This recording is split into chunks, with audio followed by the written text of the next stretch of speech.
वेगळ्या पद्धतीनं इथं समारोह सोहळा होत आहे। या कार्याच्या दरम्यान या दीप प्रज्वलन करून कार्यक्रमाचं संपन्न होत आहे। आमदार सुधाकर भालेराव तुम आगे बढ़ो, आमदार सुधाकर भालेराव तुम आगे बढ़ो। माता एकजुटीचा, माता एकजुटीचा।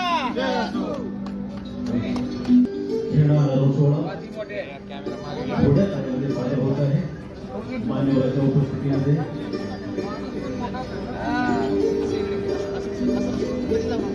या झेंडा अनावरणाच्या मी आयोजकाच्या वतीनं भालेराव साहेबांच्या वतीनं मी सर्वांचे धन्यवाद। हा कार्यक्रम दलित समाज, उपेक्षित समाज यांना एक ओळख व्हावी, त्यांचा अस्मितेचा झेंडा निर्माण झाला पाहिजे। हा समाज तो महाराष्ट्रात पोहोचला पाहिजे, नव्हे तर भारतभर पोहोचून महाराष्ट्रातल्या दलित उपेक्षित असलेल्या नाटक व तत्सम समाजाची ओळख म्हणून तो झेंडा केला पाहिजे। आणि तो नेण्यासाठी साहेबांनी आम्हाला शब्द दिलेला आहे की तो महाराष्ट्रात नेण्यासाठी मी प्रयत्न करणार आहे। माझं राजकीय भविष्य काय होईल मला माहीत नाही, पण मी समाजासाठी काम करणार आहे अशी भूमिका घेऊन या झेंड्याचा अनावरण सोहळा होत आहे। सगळ्यांनी या झेंड्याचा अनावरण होत आहे, टाळ्यांच्या गजरात या झेंड्याचं अनावरण व्हावं। टाळ्यांच्या गजरामध्ये झेंड्याचा अनावरण सोहळा संपन्न होत आहे। मी सर्व मान्यवरांचे धन्यवाद व्यक्त करतो।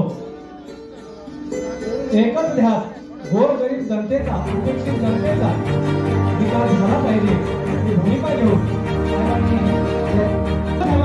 मला वाटतं एक अशोक चक्र त्या झेंड्यावर त्यांनी निर्माण केलेला आहे। सतत हे चक्र फिरत राहिलं पाहिजे। पिवळा बुद्धगयेचा पिवळा वारा जी निंदा करंदीकरांची कविता आहे, खऱ्या अर्थानं तो बुद्धाचा पिवळा आम्हाला दिलेला आहे, इथं दिलेला आहे, बाबासाहेबांच्या विचारांचा निराळांचा दिलेला आहे।